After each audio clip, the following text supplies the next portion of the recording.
समझाई, कोटि जतन से यह नहीं माने,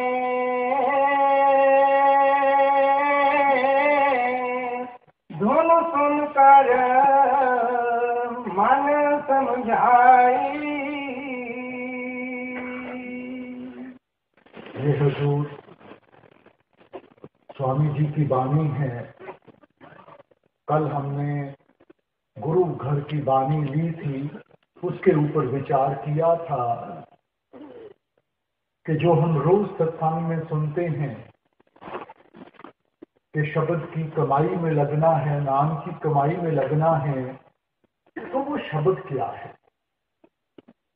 आज उसी सोच को आगे ले जाते हुए हम स्वामी जी की वाणी ले रहे हैं। अलग अलग महापुरुषों की वाणियों लेने का एक ही मकसद है कि हम समझ सकें कि आप हमें कोई अलग अलग मजहबों, अलग अलग धर्मों में बांटने के लिए नहीं आए। आप तो हमारे अंदर प्रेम और प्यार की भावना जागृत करने के लिए आए थे कि हम मालिक की सच्ची भक्ति के साथ लग सकें, हम उस सच के रास्ते को अपना सकें। आज जो शब्द है, आप हमें समझाने की कोशिश कर रहे हैं कि जब इंसान, देखो जैसे जैसे इंसान बड़ा होता है, इसके जो लक्ष्य हैं वो बदलते जाते हैं। बचपन में हमारा क्या लक्ष्य था कि अच्छे नंबर आ जाएं, किसी अच्छे स्कूल में एडमिशन मिल जाए, थोड़े से और बड़े हुए अच्छे कॉलेज में एडमिशन मिल जाए, आगे बढ़े अच्छी नौकरी मिल जाए, अच्छी तनख्वाह मिल जाए कि हम अपने परिवार की परवरिश अच्छी तरह कर सकें। मगर कहीं ना कहीं इंसान को इस बात का एहसास होता है कि इसके भी आगे कोई और चीज है। जिंदगी सिर्फ कमाई के साधन, सिर्फ रिश्ते जोड़ने, सिर्फ चंद चीजों को हासिल करने, सिर्फ इसी को नहीं कहते। फिर इसको एहसास होता है कि जब तक मन में शांति ना हो, उसको थोड़ा सा सुख ना हो, ये सब चीजें होते हुए भी उसको वो कमी रहती है। तो जब उसको इस चीज का एहसास होता है, तब वो सोच विचार में पड़ता है कि ये सुख और मन की शांति हमें कैसे मिलेगी। पहले तो अलग अलग चीजों से उस सुख और शांति को हासिल करने की कोशिश करता है। कभी हम सोचते हैं कि धन दौलत मिल जाए, शायद उससे हमें सुख मिल जाएंगे, मन की शांति आ जाएगी। अच्छा कोई ओहदा मिल जाए, उसके साथ सुख हो जाएगा। अच्छे रिश्ते नाते हो जाए, उसके साथ सुख हो जाएगा। मगर सिर्फ इन चीजों को हम लेकर अगर देखें, तो अगर पैसे के साथ किसी को सुख मिल सकता, तो जितने भी धनवान हैं उन्होंने कब का सुख पा लिया होता। अगर औहदे से किसी को सुख या मन की शांति मिलती, बड़े बड़े राजे महाराजे आए हैं, बड़े बड़े डिक्टेटर आए हैं, उनको सुख मिल गया होता। मगर देखने में हम क्या, हमारी पहचान है कि इन चीजों के साथ तो जितना थोड़ा बहुत सुख था वो भी चले जाता है। धन दौलत के बारे में विचार करते हुए गुरु घर ने फरमाया था, पापा बाजो होए नहीं, मोया संग न जाए। कौन सा असूल है दुनिया में जिसको हम कुर्बान नहीं करते ये धन दौलत इकट्ठी करने के लिए? कौन सा असूल है जिसको इंसान कुर्बान नहीं करता थोड़ी सी कोई नौकरी लेने के लिए या कोई ओहदा लेने के लिए? भूल जाते हैं कि दुनिया में कोई चीज मुफ्त नहीं मिलती। एक दिन इन सब चीजों का हिसाब किताब देना पड़ेगा। ये ठीक है कि पैसा ना हो तो जिंदगी गुजारनी भी मुश्किल हो जाती है, इसलिए पैसा भी जरूरी है। पैसा अपने आप में बुरा नहीं है, मगर जब हमारे पास ज्यादा आ जाता है, वो पैसा जो हमारी सोच को बदल देता है, जो हमारी आदतों को बदल देता है, बुराई उसमें है। ओहदा कोई बुरा नहीं है, मगर जब हम उस ओहदे को हासिल कर लेते हैं, फिर आसमान पे हो जाता है, हम नीचे देखना गवारा नहीं करते, दूसरों को भूल के बैठ जाते हैं, बुराई उसमें है। रिश्ते नाते कोई बुरे नहीं है, अच्छे रिश्ते हो, जिंदगी गुजारनी आसान हो जाती है, मगर उनमें मस्त होके जब इंसान को और सब कुछ भुला के बैठ जाता है, बुराई उसमें है। इसलिए जिंदगी में हर एक चीज का एक दायरा है, हमने उस दायरे की पहचान करनी है। उस दायरे से ज्यादा हासिल करने की कोशिश करेंगे तो हमें दुख ही मिलेगा, कोई सुख नहीं मिलने लगा। तो इसलिए जिंदगी में हमने वो बैलेंस रखना है, दरमियान का रास्ता अपनाना है। अब जब हम सुख की तलाश में निकलते हैं तो कहीं ना कहीं इंसान को वो जागरूकता आती है कि देने वाला तो मालिक है, सब सुख दाता राम है, दूसर ना ही कोई। सब कुछ देने वाला, पहले भी उसने दिया है, आगे भी उसने देना है, वो तो कुल मालिक है। तो ये जो हमारी भक्ति है, ये जो रूहानियत है, ये तो सिर्फ एक जरिया है उसका शुक्रिया अदा करने के लिए कि जिसने इतना कुछ हमें दिया है कि हम अपनी जिंदगी में थोड़ा सा वक्त निकाल के उसका शुक्रिया अदा कर। ये नहीं कि जो हमारी किस्मत में है वो नहीं मिलेगा। मां बाप ने सब कुछ बच्चों को देके जाना है, कोई साथ नहीं लेके जाना, मगर मां बाप उस बच्चे को आसान से देते हैं जो उसकी कदर करता है, जिसको उसकी कीमत की पहचान है। और जिस बच्चे को उसकी कदर नहीं है, जिसका ध्यान बाहरमुखी हुआ बैठा है, उससे थोड़ा सा खींच के रखते हैं, उस इंतजार में कि इसको भी आहिस्ता आहिस्ता उस चीज की कदर पड़ जाए, देना उसको भी है। तो कल भी बेनती की गई कि जो रूहानियत की दौलत है, मालिक ने उसमें कोई फर्क नहीं रखा। ये नहीं कि लोगों के पास कोई ज्यादा है और हमारे पास कोई कम है। रूहानियत की दौलत मालिक ने सबको एक जैसी दी है, फर्क सिर्फ पहचान का है। जिस इंसान ने अपना ध्यान अंतर्मुख करके उसकी पहचान कर ली, वो सेवक बन गया, उसने गुरमुखता की तरफ कदम बढ़ाने शुरू कर दिए। और जो मन के अधीन होकर मन की ख्वाहिशों को पूरा करने में लगा रहा, उसको हमने मनमुख बना दिया। फर्क सिर्फ इतना ही है, मालिक कभी भी फर्क नहीं करेगा। अगर मालिक ही फर्क करने लग पड़ा तो फिर हमें बचाने वाला कोई नहीं है। उसके लिए सारे एक जैसे हैं, हम चाहे किसी भी धर्म के हों, किसी भी जात के हों, किसी भी मुल्क के हों, मालिक के आगे कोई भी फर्क नहीं है। क्योंकि उसने तो सिर्फ एक चीज की पहचान करनी है, और वो है हमारे प्रेम और प्यार की, हमारे भजन बंदगी की। गुरु घर ने कहा था, नानक के घर केवल नाम। पहचान है सिर्फ एक चीज की है, वो नाम की है, वो शब्द की है, बाकी किसी चीज की नहीं है। इनका ताल्लुक शरीर के साथ है, शरीर यहीं का यहीं धरा रह जाएगा। इसलिए जब इंसान को एहसास होता है कि करने कराने वाला मालिक है, तो हमारा मालिक की तरफ भी कुछ ना कुछ तो फर्ज बनता है। जिंदगी में इंसान को जो उसके हक हैं उसकी पहचान है, मगर हर एक हक के साथ जो जिम्मेवारी बनती है उसको भूला हुआ है। हर एक हक के साथ कोई ना कोई जिम्मेवारी है, तो क्या हमें उन जिम्मेवारियों का एहसास है? हमने तो चंद जिम्मेवारियों को लेकर कि ये बाल बच्चों की पालना पोषणा करनी है, धन दौलत कमानी है, इन्हीं जिम्मेवारियों में हम सारी उम्र उलझे रहे। मगर जो सबसे बड़ी हमारी जिम्मेवारी है, जिसने हमें ये बाल बच्चे दिए हैं, जिन्होंने हमें ये धन दौलत दी है, इंसान उसको भूल के बैठ जाता है। इसीलिए कबीर साहब ने चिताया था, सब कुछ अपना एक राम पर आया।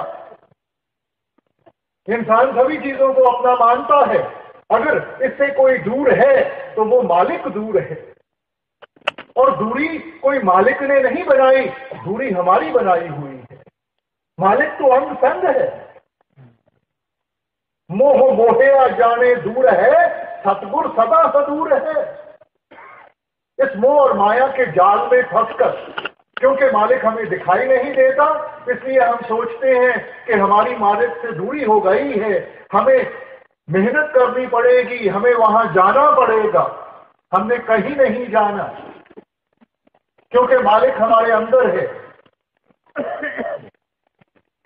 किसी भी संत महात्मा को ले लो, किसी भी ग्रंथ पोथी को ले लो, हर एक ने इशारा अंदर की तरफ किया है।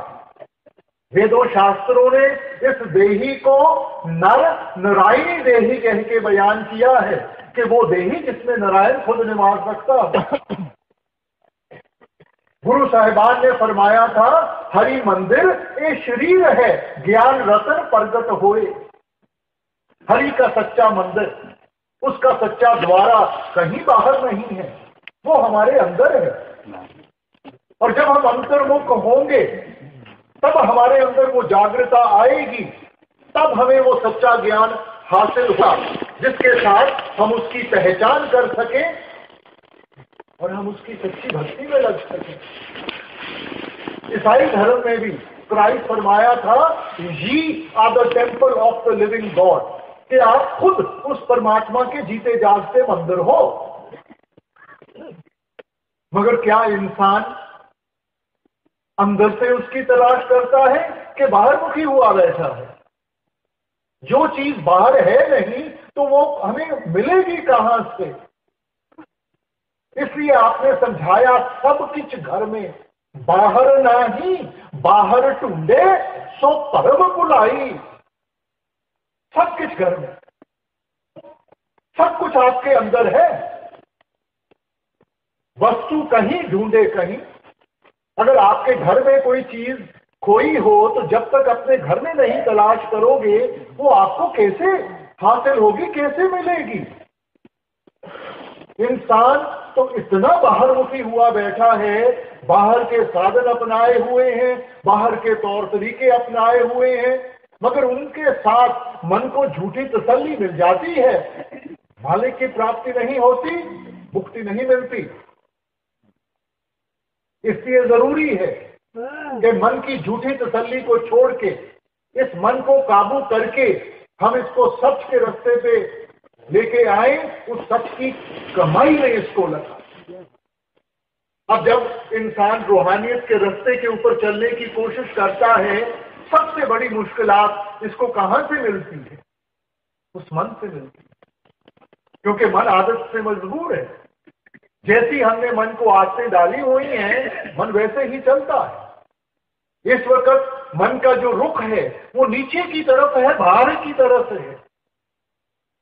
ये हमारे ध्यान को हर वक्त नीचे की तरफ खींच रहा है और बाहर की तरफ ले जाने की कोशिश कर रहा है।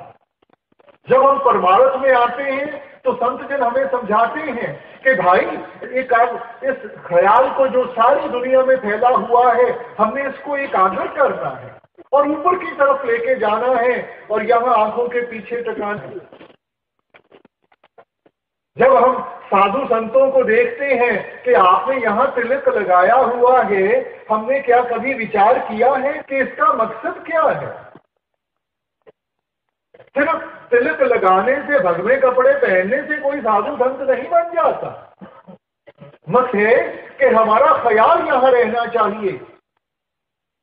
बहनें जो बिंदी लगाती हैं यहां पे, हमें मालूम है कि उसका मकसद क्या है। आजकल तो फैशन के लिए लगाती हैं, पहले जमाने में ये सुहाग की निशानी थी, सिर्फ सुहागन बिंदी लगाती थी।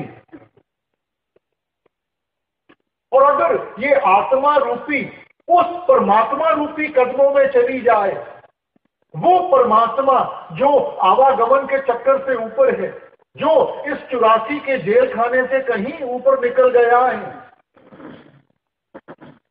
तो तब इसका सुहाग कभी नहीं उजड़ सकता। पहले जमानों में अगर औरत विधवा बन जाती थी तो उसको बड़े दुख सहने पड़ते थे, मोहताज हो जाती थी सारों के ऊपर। तो इसलिए आपने हमें समझाया कि जब हम ऐसे ये आत्मा रूपी स्त्री उस पति रूपी परमेश्वर के कदमों में जाएगी जो जन्म और मरण से कहीं ऊपर है, इसका सुहाग कभी नहीं उजड़ेगा। इसको किसी के आगे मोहताज नहीं होना पड़ेगा। फिर सच्चे सदा सुहागण। मगर ये अवस्था कैसे बनेगी? जब हम इस मन को काबू करेंगे। देखो, आप किसी गाड़ी में बैठे हो, गाड़ी का जो स्टीयरिंग व्हील है किसी और के हाथ में हो, आप जितना मर्जी चाहो आप तो सिर्फ फरियाद कर सकते हो। अब ये तो उसकी मर्जी है कि सिर्फ गाड़ी को मोड़ के ले जाता है। तो जब तक स्टीयरिंग व्हील हमारे हाथ में ना हो तो हम चाहते हुए भी, जानते हुए भी, देखो अपने आप को कितना मजबूर पाते हैं। तो क्या ये मन हमारे काबू में है? मन की क्या अवस्था है? ए मन मैला अंधा है किस आंख सुनावा। ऐसे इस कर्म कांड में फंस गया है कि अपनी असलियत को भूल के बैठ गया है। और ये मैल कोई सिर्फ अब की नहीं है, जन्म जन्म की इस मन को मन लागी काला होया क्या। पता नहीं कितने जन्मों के ये कर्म इकट्ठे किए हुए हैं। देखो, घर में कोई बर्तन हो जिसमें रोज हम खाना बनाते हो, आहिस्ता आहिस्ता, और उसको बर्तन को कभी हम साफ ना करें तो क्या होगा? आहिस्ता आहिस्ता उस बर्तन के ऊपर गंदगी जमनी शुरू हो जाएगी। और कोई ऐसा वक्त भी आ जाएगा जब उसकी चमक हमें याद नहीं रहेगी, क्योंकि रोज उस गंदगी को देखते हैं तो हम ये समझना शुरू कर देते हैं कि यही इसकी असलियत है।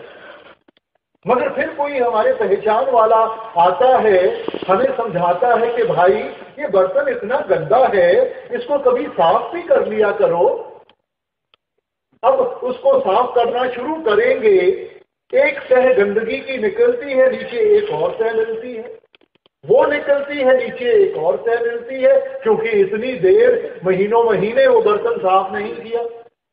अब हिम्मत छोड़ के बैठ जाएंगे तो वो बर्तन गंदे का गंदा रह जाएगा।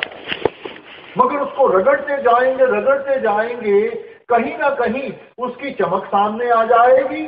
फिर इंसान को एहसास होता है ये गंदगी कोई और चीज है, वो चमक कोई और चीज है। इसीलिए महापुरुषों ने आकर मन की अवस्था हमें समझाते हुए आपने क्या फरमाया था? मन तू ज्योत स्वरूप है, अपना मूल पहचान। ये गंदगी इसकी असलियत नहीं है, ये तो ज्योत स्वरूप है, उस प्रकाश का हिस्सा है। अगर वो प्रकाश हमें दिखाई नहीं देता, वो सिर्फ इसलिए कि हम यहां कर्म कांड में आके फंस गए हैं और ये इतने कर्म इकट्ठे कर लिए हैं कि असल की पहचान ही नहीं रही। तो संत महात्मा, उनका आने का मकसद कोई हमारे से माथे टिकाने का नहीं है, हमारे से सिर झुकाने का नहीं है।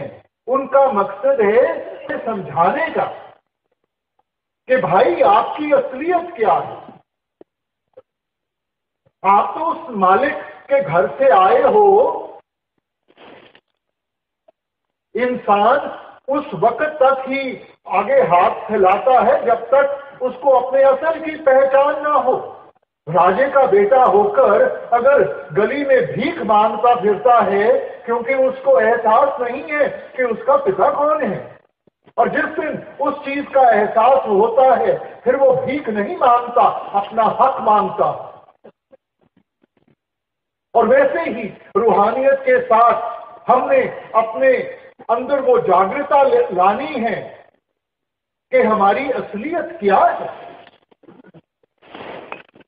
जब से इंसान आया है यही प्रश्न में उलझा हुआ है कि मैं कौन हूं,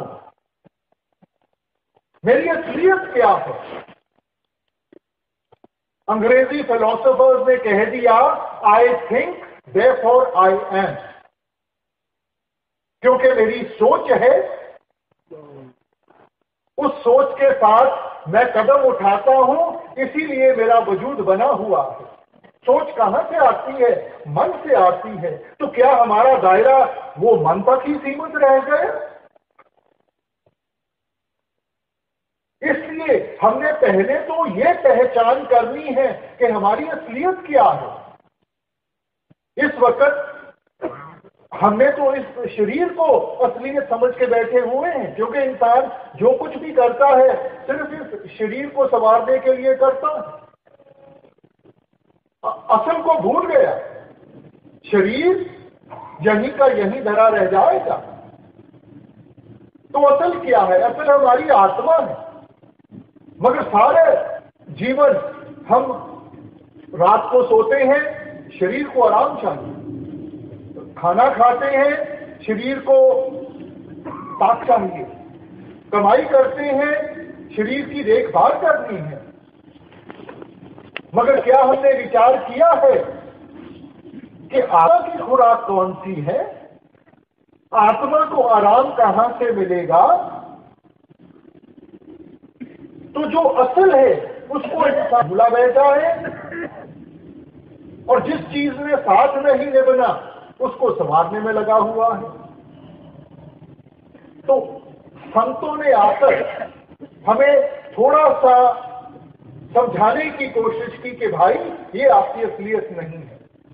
आपका एक और भी फर्ज बनता है जो उस आत्मा की तरफ है, जो उस परम आत्मा की तरफ है, परमात्मा की तरफ। मालिक ने अगर इंसान को उत्तम से उत्तम जामा दिया है तो किस लिए दिया है? मालिक हमें पेड़ पौधे भी बना सकता था, जानवर भी बना सकता था। हमारे और निचली जूनियों में क्या फर्क है कि मालिक ने इंसान को विवेक की ताकत दी है, वो सेंस ऑफ डिस्क्रिमिनेशन दिया है।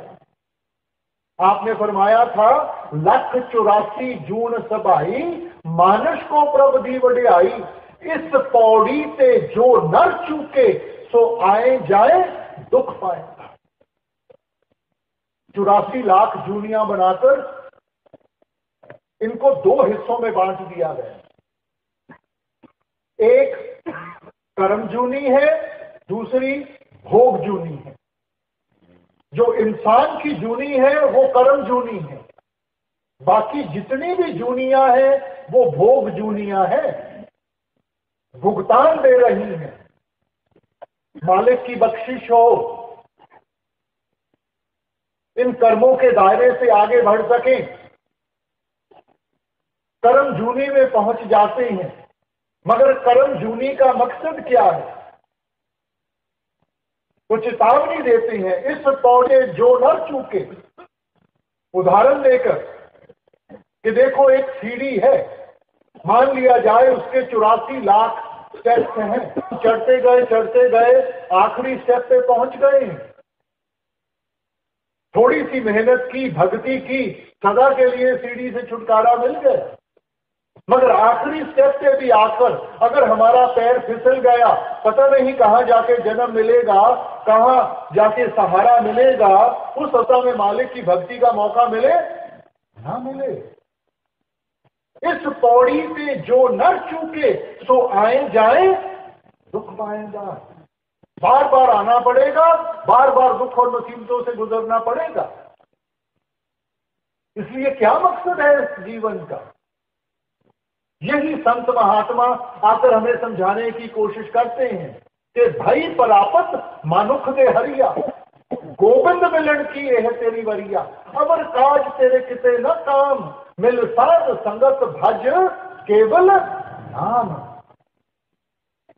भाई परापत मानुख दे हरिया कि इंसान का जामा मिला है, किस लिए मिला? गोविंद मिलन की यह तेरी वरिया, ये जो बारी है मालिक की प्राप्ति के, उसकी भक्ति के लिए ली गई है। अवर काज तेरे किते ना काम, जिन चीजों में हम फंसे हुए हैं उन्होंने लेके नहीं लगना, वो यहीं की यहीं धरी रह जाएंगी। ये सारे औहदे, ये धन दौलत, ये रिश्ते नाते यहीं के यहीं धरे रह जाएंगे। इनका ताल्लुक शरीर के साथ है, शरीर यहीं रह जाएगा। और किस कार्य की तरफ ध्यान देते हैं? मिल साध संगत भज केवल नाम। वो नाम की कमाई, शब्द की कमाई। मगर इंसान पहले तो आलसी है और फिर आहिस्ता आहिस्ता फिर उन्हीं पुरानी आदतों में जाके फंस जाता है। इसीलिए स्वामी जी ने आकर अपनी वाणी के साथ हमें बार बार चेतावनी दी, प्रेम और प्यार से समझाने की कोशिश की कि भाई समझने की कोशिश करो, ये मन हमारा असल नहीं है, ये शरीर हमारा असल नहीं है। हमारी असलियत उस आत्मा के साथ जुड़ी हुई है, और जब तक हम अंतर्मुख होके उसकी पहचान नहीं करेंगे, हम कभी भी इस जीवन को संवार नहीं सकेंगे, इस जीवन को सफल नहीं बना सकेंगे। अब मन हमारा देखो कितना चंचल है।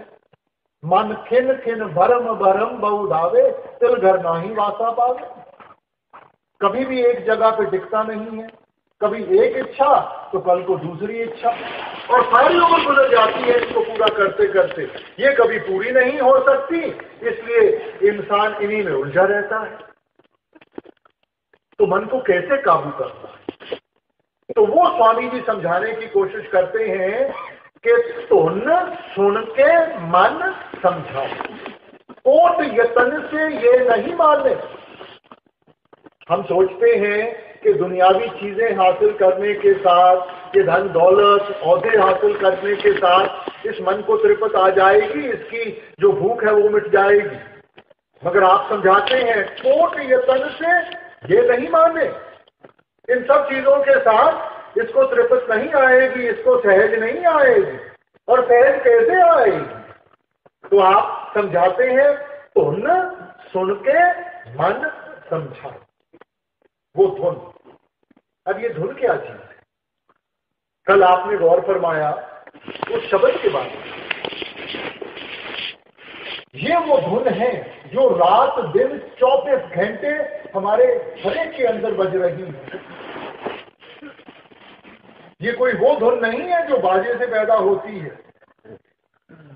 इसीलिए आपने इसको समझाते हुए फरमाया तुन वाजे अनहद घोड़ा, मन मानिया हर रस मोरा। लफ्ज इस्तेमाल किया अनहद का, कि जो रात दिन 24 घंटे हमारे अंदर बज रही है, उस धुन को जब सुनेंगे, उसकी मिठास हासिल होगी, तब ये दुनिया के रंग तमाशे फीके पड़ेंगे। इंसान जबरदस्ती करता है, जब जबरदस्ती करेगा तो रिएक्शन होगा। तो यहां परमार्थ में जबरदस्ती नहीं करनी, हमने बड़े सिस्टमैटिकली ये देखना है कि मन को कैसे हमने मालिक की भक्ति के साथ जोड़ना है। देखो छोटी बच्ची है, जैसे जैसे जवान होती है, अगर माँ बाप उसको समझाना शुरू कर दें कि बेटा तेरी आगे जाके शादी होगी, तूने दूसरे घर जाके अपना रिश्ता जोड़ना है, इसलिए माँ बाप को भूलना शुरू कर दे, वो बच्ची कभी कर नहीं पाएगी। मगर जिस वक्त उसकी शादी हो जाती है, दूसरे घर जाके उसका रिश्ता जुड़ जाता है, अपने आप माँ बाप का दर्जा कम होना शुरू हो जाता है। तो वो रिश्ता कैसे जुड़ा? पहले रिश्ता जुड़ा, फिर वो दूसरी चीजों से अपना ध्यान हटा सकी। इसीलिए हुजूर फरमाया करते थे कि अटैचमेंट कॉजेज डिटैचमेंट, कि पहले संबंध जोड़ो, जब संबंध जुड़ेगा तब हम इन सब चीजों से रिश्ता तोड़ सकेंगे। और गुरु घर ने फरमाया 9 दरवाजे नवे दर फीके, रस अमृत 10 में चुबीचे। ये 9 द्वारें हैं जिनके जरिए हमारा ख्याल सारी दुनिया में फैलता है। तो आप फरमाते हैं कि जब हम वो भजन बंदगी में लगेंगे, इस ख्याल को एकाग्र करेंगे और ऊपर की तरफ यहां लेकर जाएंगे, यहां आंखों के पीछे टकाएंगे, वहां हमें वो अमृत रूपी रस हासिल होगा। उस रस को इंसान पिएगा तो कल आपने फरमाया मन पीवे पाए सुभाए रे, उसको पीता है, वो इसको भाता है, इसको अच्छा लगता है, तब ये सहज अवस्था की तरफ जाता है, तब दुनिया के रंग तमाशे फीके पड़ते हैं। जब इसको असल चीज हासिल हो जाए तो फिर ये दूसरी चीजों की तरफ ध्यान नहीं देगा।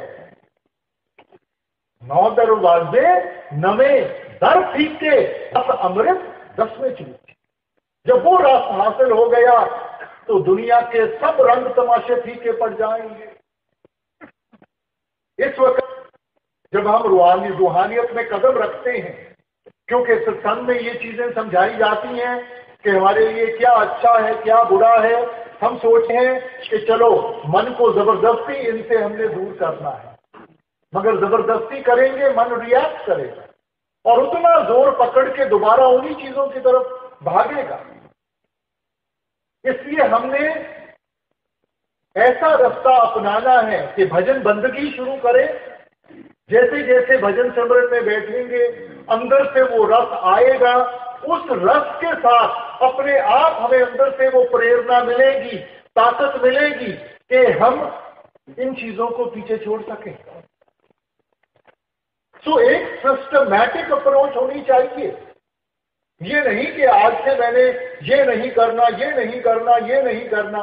देखो छोटा बच्चा है ना, सारा दिन उसको माँ बाप कहते रहे कि ये नहीं तेरे लिए अच्छा, ये नहीं अच्छा, तो वो थक हार के बच्चा कहेगा फिर मैंने करना क्या है। मगर सुबह उठता है, आप उसको स्कूल भेज दो, वापस आता है, थोड़ा सा वक्त खेल में गुजार ले, फिर बैठ के होमवर्क कर ले, फिर कोई हॉबी ले ले, और सारा दिन उसका ऐसे गुजर जाता है कि रात को जब बिस्तर पे लेटता है 2 मिनट में सो जाता है। तो वैसे ही हमने बड़ा पॉजिटिवली आगे चलना है और इस चीज के ऊपर ध्यान देना है कि हमने क्या करना है। और जैसे जैसे वो करेंगे रस आएगा, तभी हम मन को इन चीजों से निकाल के उस असल भक्ति के साथ जोड़ सकेंगे, जबरदस्ती से नहीं। इसलिए आपने फरमाया धुन वाजे अनहद घोड़ा मन मान्या हर रस मोरा। जब उस धुन को सुना, मन उसमें इतना मस्त हो गया, वो धुन जिसको अंग्रेजों ने म्यूजिक ऑफ द सफियर्स कह के बयान किया, वो धुन जो आकाश से आ रही है, मुसलमान भाई उसे बांगे इलाही, बांगे आसमानी कह के बयान कर देते हैं। वो बांग जो खुदा के घर से आ रही है, उस धुन को जब इंसान सुनेगा तब ये मन दुनिया ऐशो इशरत को छोड़ के उस मालिक की भक्ति को अपनाने के लिए तैयार होगा। इसलिए आपने फरमाया बिन गुर शब्दे मन नहीं ठौरा। उस शब्द के बगैर इसको तृप्ति नहीं आएगी, ये हमारे काबू में नहीं आएगा, हम चाहे जितना मर्जी साधन अपना ले। इसीलिए संतों ने कहा मन जीते जब, कि जिन्होंने मन की लड़ाई जीत ली वो ही जिंदगी में सफल हो पाएंगे, और जो मन के अधीन होकर ही रह गए उनको कोई सफलता नहीं मिलेगी। और कबीर साहब भी यही सोच हमारे सामने रखते हैं। कबीर मन मरकट भया, नेक न धुन पते आए, सत नाम बांधे बिना जित पावे तित जाए। कबीर मन मरकट भया, नेक न धुन पते आए, उस शब्द की पहचान नहीं कर पाया, उसके साथ अपने आप को नहीं जोड़ा। सत्य नाम बांधे बिना, जब तक उस सच्चे नाम के साथ नहीं इसको बांधेंगे, जित पावे तित जाए, सारी दुनिया में भागता भरेगा, अलग अलग चीजों को हासिल करने में लगा रहेगा।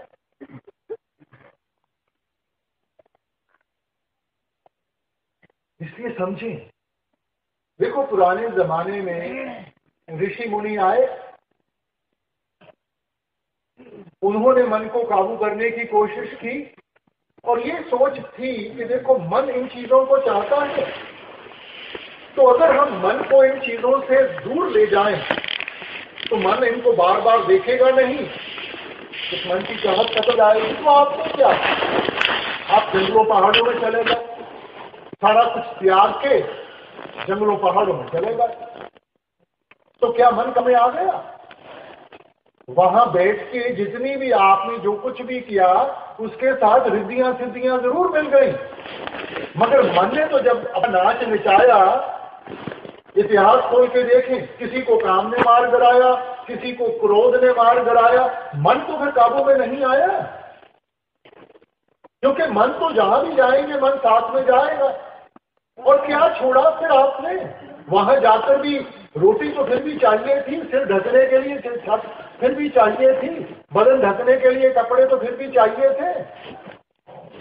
अपनी मेहनत की कमाई छोड़ी, दूसरों के ऊपर मोहताज हो गए, उनसे मांग के खाना पड़ा तो उनके भी कर्म उठाने पड़े। छोड़ा क्या फिर? आजकल के दौर में नई फिलॉसफीज आ गई, वो दूसरी तरफ पहुंच गई। उन्होंने कहा मन ये सब चीजें मांगता है तो मन को देना शुरू कर दो। उनकी ये सोच थी कि कहीं ना कहीं तो मन इन सब चीजों से थक जाएगा। देखो छोटा बच्चा है ना, उसको कोई चीज पसंद है, उसको देते जाओ, वो खाता जाता है, कहीं ना कहीं पेट भर जाता है, मगर मन नहीं भरता, और खाएगा तो उल्टी आ जाएगी, फिर उस चीज को देखना दोबारा नहीं करता। मगर वो भी इस मन की ताकत को पहचान नहीं पाता, क्योंकि मन तो एक अंधा कुआं है। जितना मन को दोगे उतनी ही मन की चाहत और बढ़ेगी। देखो राजे महाराजा आए, कितनी धन दौलत इकट्ठी की, क्या उनकी भूख मिट गई? इतनी औरतों की जिंदगी बर्बाद कर दी, क्या उनकी प्यास खत्म हो गई? बड़े बड़े डिक्टेटर आए, उन्होंने सारी हुकूमत एक मुट्ठी में बंद करने की कोशिश की, क्या उनकी भूख मिट गई? मन की तो ऐसी अवस्था है कि जितना दोगे उतने उसकी प्यास और भूख और बढ़ेगी। इसलिए आप कहते हैं ना सुख विच गृहस्थ दे, ना सुख छड़ गया, सुख है विच विचार दे, संता शरण पे आ। ना भोगी बन के और ना त्यागी बन के। भोगी बन के सोचेंगे मन काबू में आए, नहीं आएगा। त्यागी बन के सोचेंगे मन काबू में आएगा, नहीं आएगा, रिएक्शन होगा। इसलिए आप कहते हैं सुख है विच विचार दे। जब तक हम अपनी विचारधारा को ठीक रास्ते पे नहीं लाएंगे, इन चीजों को अच्छी तरह समझ नहीं पाएंगे, और ये सोची कहां से मिलेगी? आप आते हैं संता शरण पे, उन गुरुमुखों की संगत में जाकर वो हमें समझाते हैं, वो साधन बताते हैं कि हमें कैसे इस मन को काबू करना है और कैसे उस मालिक की भक्ति में अपने आप को लगाना है। मगर इंसान बाहरमुखी हुआ बैठा है, तो इंसान कौन कौन से साधन अपनाता है? तो स्वामी जी बड़ा सिस्टमैटिकली हर एक चीज को लेते हुए हमें समझाने की कोशिश करते हैं कि उसका दायरा क्या है और उसमें से हमें कितना मिले। जोगी जुगत कमावे अपनी, ज्ञानी ज्ञान कराई। तपसी तप कर थाक रहे हैं, जती रहे जत लाई। अब स्वामी जी फरमाते हैं, जोगी जुगत कमावे अपनी। तो क्या भग में कपड़े डाल के कोई जोगी बन जाता है? कोई यहां तिलक लगा के वो जोगी बन जाता है? तो जोगी कैसे बनना है? आप कहते हैं जोग ना पगमी कपड़ी, जोग ना मैला वेश, घर बैठे हैं जुगत पाइए सतगुर का उपदेश। कोई अपने जिस्म पे वो स्वा मन लेता है, कोई लंबी लंबी जटें रखी हुई हैं, कोई अपने बालों को साफ नहीं करता, तो क्या इनके साथ हम जो बन जाएंगे? क्या मालिक को हमारी गंदगी पसंद है? तो इन सब चीजों से हमारा ध्यान उठाते हुए आप फरमाते हैं, घर बैठे जुगत पाइए, कि ये युक्ति तो घर बैठ के भी हम अपना सकते हैं। अगर हमें इन सब चीजों से दूर करना था तो पहले ही हमें बता देना था कि भाई जंगलों पहाड़ों में चले जाओ। मगर हर वक्त, क्योंकि आप इंसान को जानते हैं, इंसान की ताकतों को, इंसान की कमजोरियों को अच्छी तरह जानते हैं, क्या ये कर पाएगा क्या नहीं कर पाएगा, और इसलिए उन कमजोरियों को देखते हुए आपने एक ऐसा साधन हमारे सामने रखा जिसको हम निभा सकते हैं, जिस रास्ते के ऊपर हम चल सकते हैं। इसलिए कहते हैं घर बैठे हैं जुगत पाइए। और वो कौन सी युक्ति है? कल भी हमने विचार किया, आपने फरमाया था गुरबानी में कि नानक जीवत या मर रहिए ऐसा जोग कमाइए। जितना चिर जीते जी नहीं मरना सीखेंगे। जीते जी मरना क्या है? ये जो 9 द्वारें हैं जिनसे हमारा ख्याल सारी दुनिया में फैला हुआ है, इनसे जैसे जैसे इस ख्याल को इकट्ठा करते हुए हम इस मन को ऊपर की तरफ खींचेंगे और यहां टकाएंगे, इसको संत महात्मा जीते जी मरना कहते हैं। और ये वो युक्ति है, ये वो साधन है जिसको अपनाकर हम अपने आप को जोगी कहलाने के लायक बन सकेंगे। क्योंकि जो सच्चा ज्ञान है वो बाहर से नहीं मिलेगा, वो अंदर से मिलेगा। ज्ञान ध्यान तुम जानिए अकथ कहावे सोए। वो ज्ञान कहां से मिलेगा? आप कहते हैं उस धुन के जरिए। वो धुन जो अकथ है, जो कभी नहीं जा सकती, वो जो हमारे अंदर है। जैसे पलटू साहब ने कहा था, लिख पढ़न में नाही नी अक्षर काम है। वो हमारे लिखने में नहीं आती, वो कोई लफ्ज नहीं है, लफ्जों के साथ तो वो बयान किया गया है। वो धुन हमारे अंदर है, वो ही वो अनहद बानी है जिसको हमने सुनने की कोशिश करती है। ज्ञान ध्यान तुम जानिए अकथ कहावे सोए। ये जो बाहर हमारी ग्रंथ पोथियां हैं, इनके साथ हमें समझाया जाता है, उसकी मेहमानदारी गई है कि हमने कौन सा साधन अपनाकर अपने आप को उस धुन के साथ जोड़ना है जिसके जरिए हमें जागृता आएगी। देखो, इंसान कभी भी ज्ञान और सोझी में अंतर नहीं रख सकता। ग्रंथों पोथियों को पढ़ने के साथ हमें ज्ञान मिलता है, मगर ज्ञान और सोझी में बहुत अंतर है। आजकल इंटरनेट का दौर है, एक बटन दबा के जितना मर्जी ज्ञान चाहो वो आपके सामने आ जाएगा, मगर वो सारा ज्ञान हासिल करके क्या इंसान ने अपने आप को बेहतर बना लिया?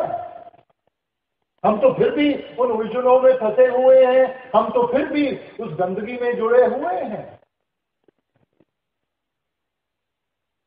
वो सिर्फ इसलिए कि हम ज्ञान के दायरे में फंसे हुए हैं।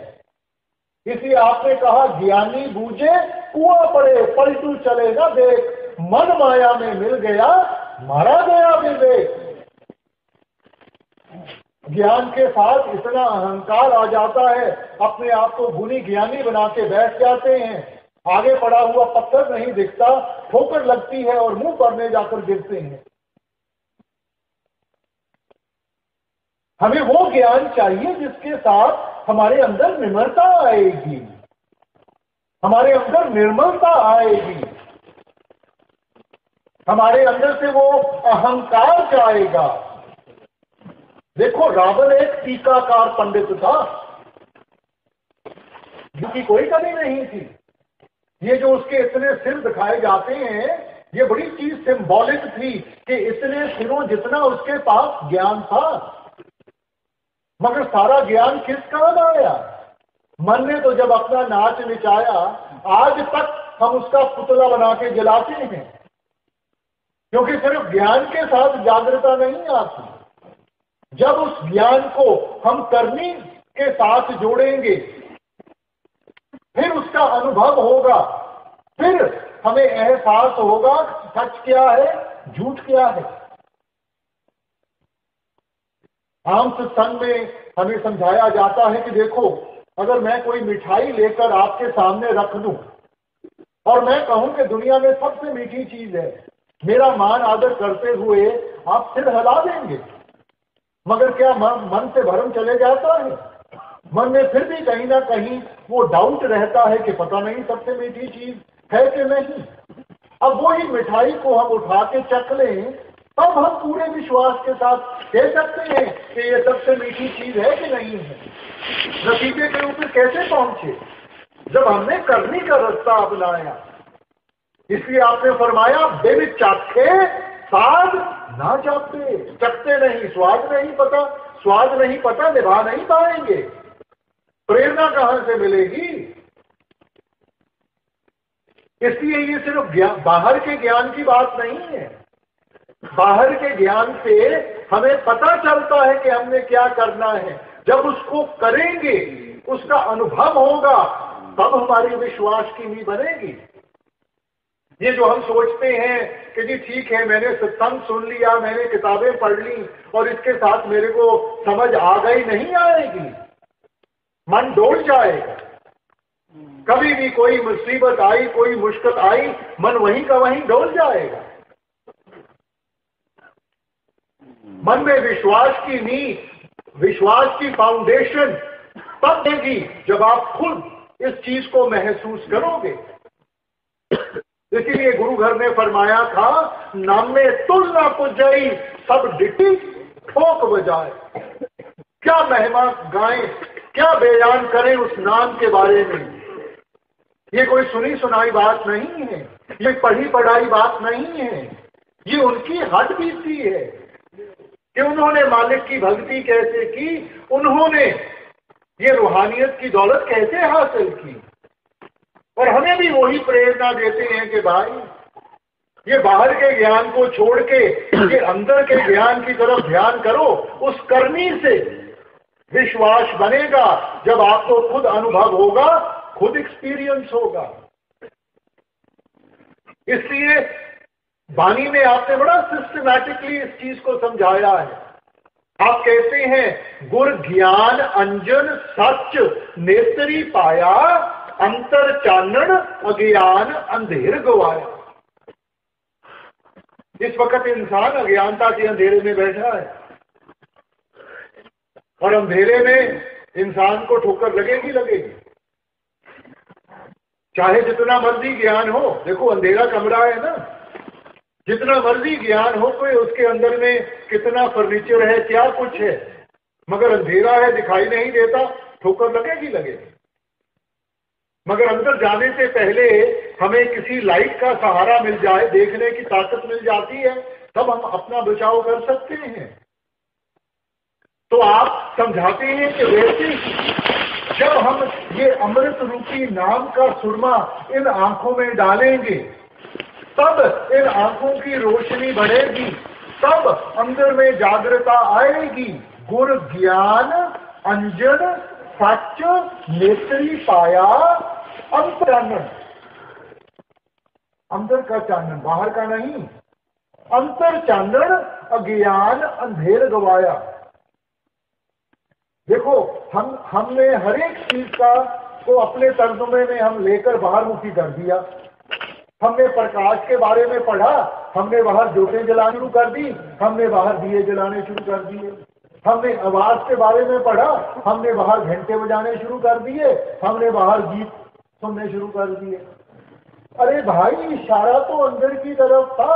अंतर ज्योत निरंतर बानी साचे साहिब क्यों निभलाई। वो अंदर का प्रकाश। क्राइस्ट ने भी यही समझाया था, if thine I be single thy whole body shall be full of light. जब इन दो आंखों को बंद करोगे, उस तीसरी आंख को खोलोगे, तो आप फरमाते हैं आपका सारा जिस्म उस नूर के साथ भर जाएगा। देखो, ये चीजें सिंबॉलिक है। प्रकाश का मतलब है जागृता, अंधेरे का मतलब है दिखाई नहीं देता। तो जागृता इंसान में कैसे आएगी? जब अंदर से प्रकाश हासिल होगा, अंदर से वो जागृता आएगी। ये बाहर दिए जलाने के साथ, ये बाहर जितने मर्जी बत्तियों का सहारा ले लें, हमारे जीवन का अंधेरा नहीं दूर हो पाएगा। और वो सच्चा ज्ञान है कहां? तो आप कहते हैं गुर ज्ञान पदार्थ नाम है, हर नामों दे छुड़ाए। सच्चा ज्ञान कौन सा है? गुर ज्ञान पदार्थ नाम है, हर नामों दे छुड़ाए। जिस प्राप्त सोलय गुर चरनी लागे आए। वो किस चीज की बख्शिश करते हैं? वो नाम की। नाम ही वो ज्ञान है, नाम ही जागृत है। गुर ज्ञान पदार्थ नाम है, हर नामों देह छुड़ाई। और उस नाम की कमाई के साथ ही इस देह के बंधनों से छुटकारा मिलेगा। मगर फिर आपने अपने स्टेटमेंट को क्वालिफाई कर दिया, जिस पर आप सोलह, जिस ऊपर आपकी दया का हाथ हो वो ही कर पाएगा, नहीं तो अंधेरे में भटकते रहते हैं सारे। दुनिया में ग्रंथों पोथों की कोई कमी नहीं है, संतों महात्माओं की कोई कमी नहीं है। कमी है जागृता की है। इन चीजों को निभाने वालों की है। और फिर उस सोच को आगे ले जाते हुए आपने फरमाया कि वो ज्ञान कहां से मिलेगा? अंतर गुर ज्ञान हर रतन है, मुक्त करावन हारा।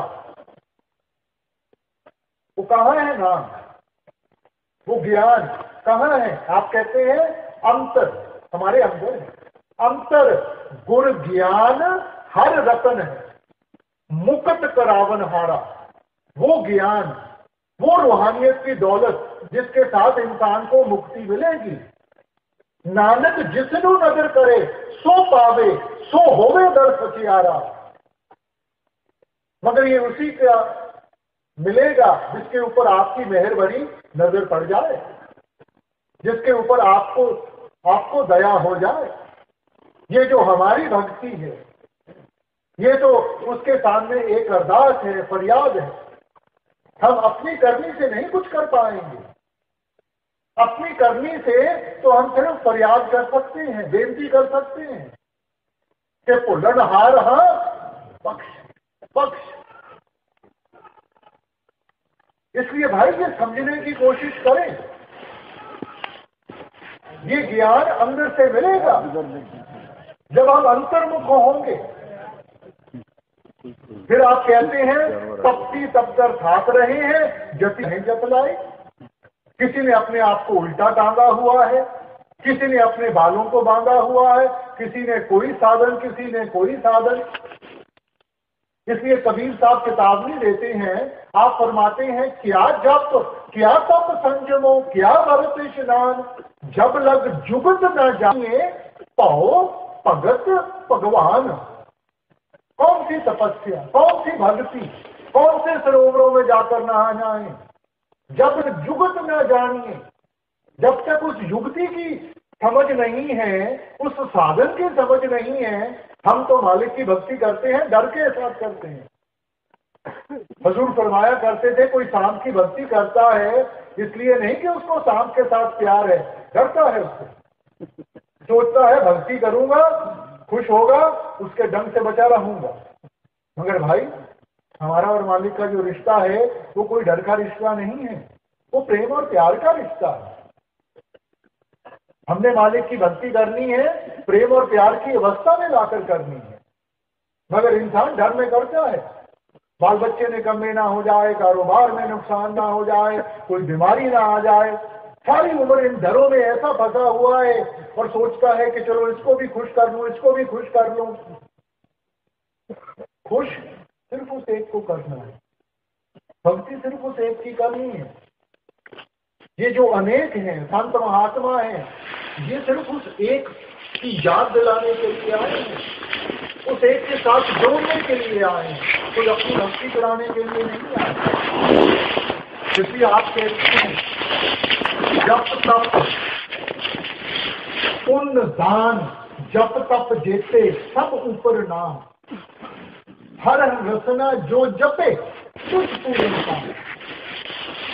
इन सब भक्तियों से एक ऊपर भक्ति है, पुण्य दान जप तप जेते सब ऊपर नाम, हर हर रसना जो जपे, पढ़े नहीं कहा, जो जपे।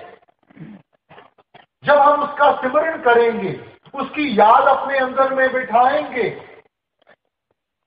तब मन को तसल्ली होगी, तब ये असलियत की पहचान कर सकेगा। देखो छोटा सा है ना, अकेला हो घबराता है, डरता है, मगर साथ में पिता खड़ा हो किसी से नहीं डरता। वो सोचता है कि मेरा पिता साथ में खड़ा है, सब कुछ संभाल लेगा। तो वैसे ही जब हमें एहसास हो गया कि हमारा परम पिता वो परमेश्वर हमारे साथ है, तो इंसान को किसी चीज से डर नहीं लगेगा। इस वक्त हम हर एक चीज से डरते हैं, कल से डरते हैं, मौत से डरते हैं, परसों क्या होगा उससे डरते हैं। और इन चीजों का डर तभी खत्म होगा जब हमारे अंदर जागृता आएगी, तब हमें पता चलेगा और ये सारे हमारे डर खत्म हो जाएंगे। मीराबाई ने भी अपना जीवन हमारे सामने रखते हुए हमें क्या समझाया था? पायो जी मैं नाम रतन धन पाया, वस्त्र अमोलक दी मेरे सतगुर, कृपा कर अपनायो, जन्म जन्म की पूंजी पाई, जग में सभी खवायो, पायो जी मैं नाम रतन धन पायो। देखो मेवाड़ की रानी थी, धन दौलत की कोई कमी नहीं थी, मगर पूरी निम्रता के साथ किस चीज की तरफ इशारा कर रही हैं? मैं नाम रतन धन पायो, वस्त्र अमोलक दी मेरे सतगुर। जो उनके गुरु थे, जो उनके मुर्शिद थे, वो नीची जात वाले थे, मगर अहंकार नहीं था अपनी जात का। पूरी निम्रता के साथ आप फरमा रही हैं, ये उन्होंने मेरे ऊपर बख्शिश की कि उन्होंने मेरे को अपना लिया, जन्म जन्म की पूंजी पाई। ये हमारी सच्ची दौलत है, ये हमारी सच्ची पूंजी है, बाहर की दौलत नहीं, ये यहीं की यहीं धरी रह जाएगी। आप उस दौलत की चर्चा कर रही हैं जो जन्म जन्म हमारे साथ में मिलेगी। पायो जी मैं नाम रतन धन पाए, इशारा उस सच्ची दौलत की तरफ है जो हमारे अंदर है। अब आगे स्वामी जी जो समझाने की कोशिश कर रहे हैं उसको बड़े ध्यान से सुनना है, क्योंकि हम फिर बाहर मुखी हो जाते हैं, बाहर की चीजों में फंस जाते हैं, और ये हमारे सत्संगियों के लिए ये तुक बहुत जरूरी है। अब देखिए क्या कह रहे हैं। ध्यानी ध्यान मानसी लावे राधी धोखा खाई पंडित पढ़ वेद बखाने विद्या बल सब जाई। ये देखो, हमारे लिए बहुत जरूरी है कि इस सुख को हम अच्छी तरह समझ सकें। स्वामी जी ने आकर क्या हमें समझाया? ध्यान नहीं दिया, मानसी लावे वे भी धोखा खाएं। देखो, हमने किसको इष्ट बनाना है?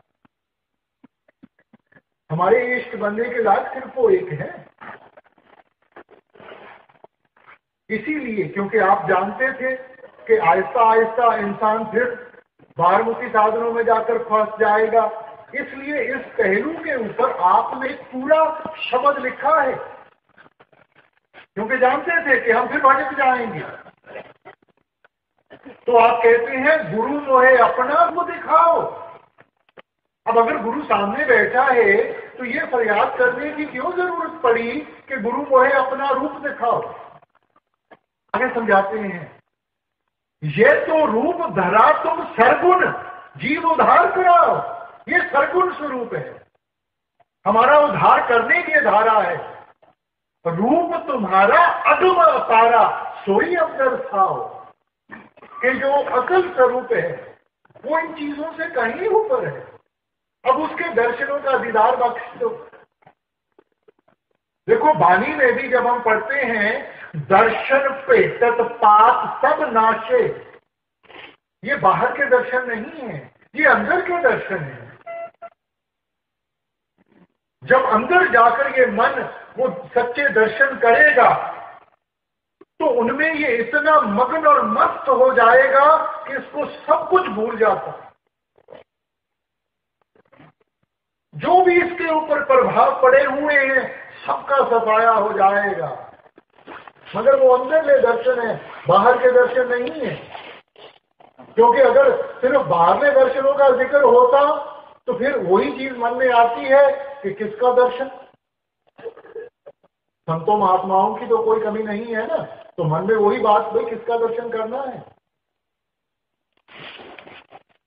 देखो, ये जो जिस्म है क्या ये बदलता है कि नहीं बदलता?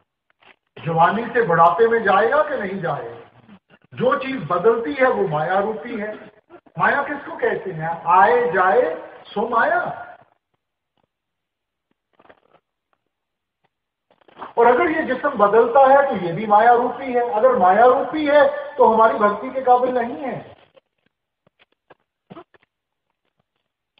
मगर जिस्म की क्या महत्वता है? तो आप कहते हैं ये भी रूप प्यारा मोको, इस ही से उसको दर्शाओ।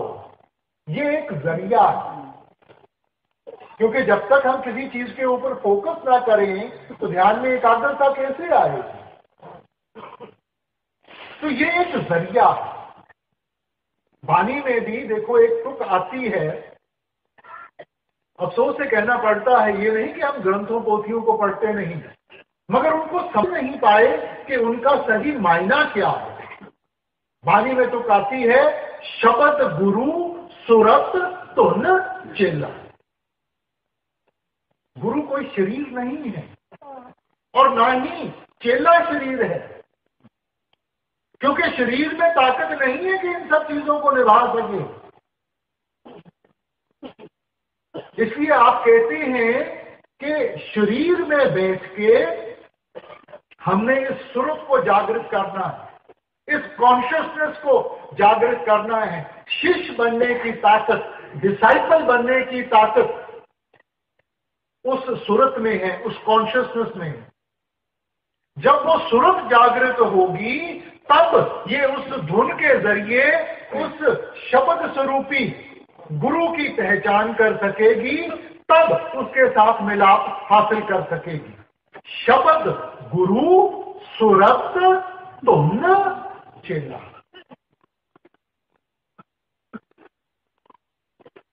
कोई कसर नहीं छोड़ी समझाने की।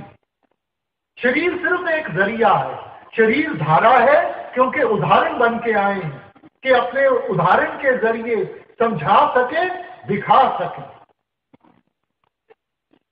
अब प्रॉब्लम, मुश्किल कहां आती है?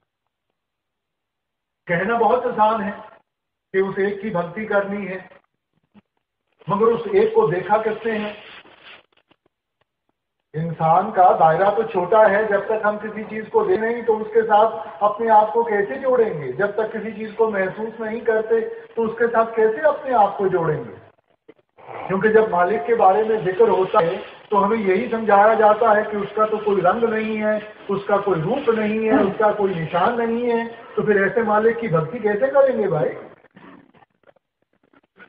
तो ग्रंथों पोथियों को हम फिर खोल के देखते हैं कि हमारा और मालिक का रिश्ता कैसे जुड़ा है।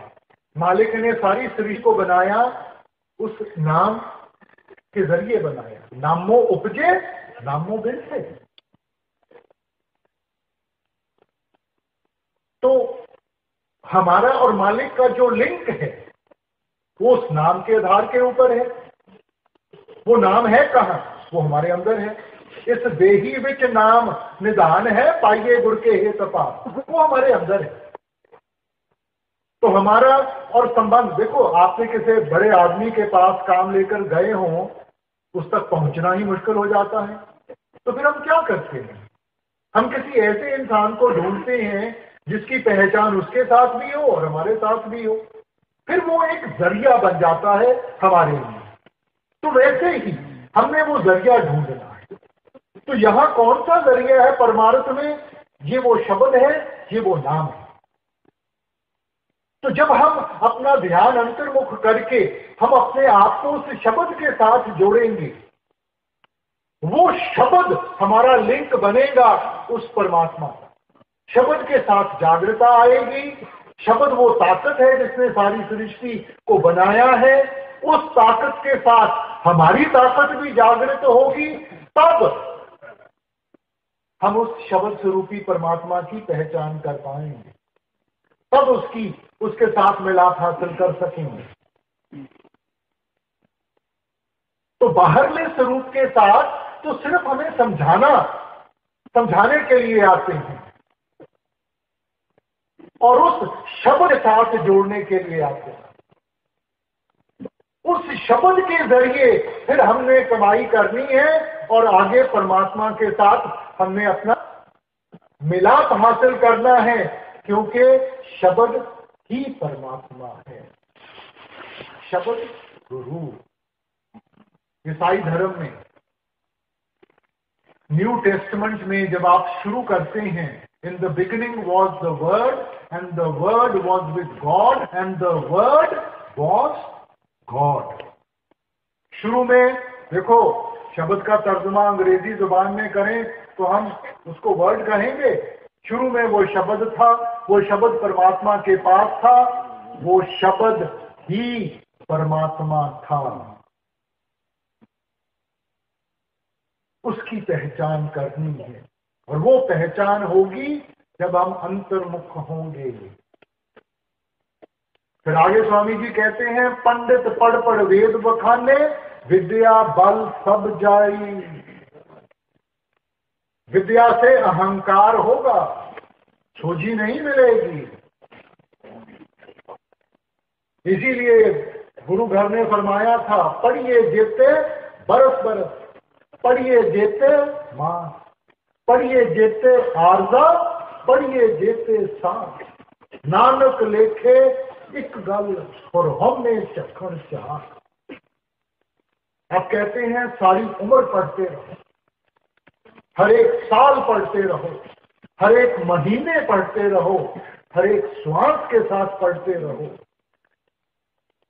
उसके साथ मन में अहंकार आ जाएगा, मालिक की प्राप्ति नहीं होगी। नानक लेखे एक गल, वो एक चीज कौन सी है जिसके साथ पहचान होगी, जिसके साथ जागृता आएगी। कल भी बेनती की गई कि हुक्म सिर्फ एक दिया आपने, उस हुक्म की पालना के लिए बाकी सब कुछ समझाया गया है, बाकी सब कुछ लिखा गया है कि उस हुक्म की पालना कैसे करनी है। हुक्म सिर्फ एक है, और वो क्या हुक्म था? एक को नाम हुक्म है नानक, सतगुरु दिया भाई जियो। और कबीर साहब भी यही कहते हैं। आप कहते हैं कि देखो ये जो गुणी ज्ञानी है, पढ़ पढ़ पंडित अगर समझाए, घर अपने की खबर ना पाए। पढ़ पढ़ के दूसरों के टेवे देखते हैं, उनके हाथ देखते हैं, उनकी राशि देखते हैं, और उनको उनकी जिंदगी के बारे में बताते हैं। और जो घर अपने विधवा लड़की बैठी है, तो क्या उसकी किस्मत नहीं देखी थी? पढ़ पढ़ पढ़ पंडित अवर समझाए, घर अपने की खबर ना पाए। और क्या पढ़ना है? पढ़ना गुनना एक नाव है, बूझे को भी चारा। पढ़ना गुनना एक नाव, एक। हम अनेकता में फंसे हुए, आपका इशारा एक की तरफ है। जब तक एकाग्रता नहीं आएगी, हम द्वैत की भावना में बैठे रहेंगे। द्वैत की भावना में बैठे हैं, मालिक से अलग है। जब तक एकता में कदम नहीं रखेंगे, पहचान नहीं होगी, मालिक से मिलाप नहीं होगा। और पढ़ने पढ़ाने के ऊपर तो गुरु घर ने देखो कितना खोल के अपनी विचार हमारे सामने रखी है। वेद कतेब सिमरत सब शासक, इन पढ़े है मुक्त ना होई। वेद कतेब सिमरत सब शासक, इन पढ़े है मुक्त ना होई। एक अक्षर जो गुरमुख जाते, बुझे बिरला कोई। ये सारा जागृता, ये ज्ञान, ये सोची कहां से लगी? एक अक्षर जो गुरमुख जाते, जो जाप के साथ, भजन बंदगी के साथ, सिमरन के साथ हासिल होगा। और सोच से कहना पड़ता है बूझे बिरला कोई, क्योंकि दुनिया तो बाहरमुखी साधनों में फंसी हुई है। किस चीज की तरफ इशारा है आपका? कहने के लिए हम जरूर कह देते हैं कि जी हमने अपने आप को रूहानियत के साथ जोड़ना है, मगर भाई रूहानियत के साथ जोड़ने का मतलब है कि इन सब चीजों के ऊपर अमल करें।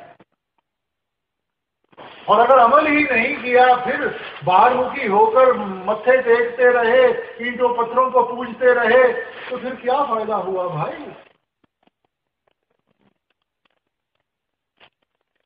अंत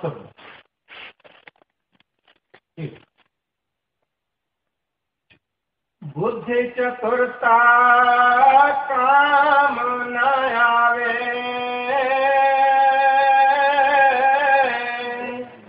आलम रहे पछताई। और अमल का दखल नहीं है, अमल शब्द लौलाई।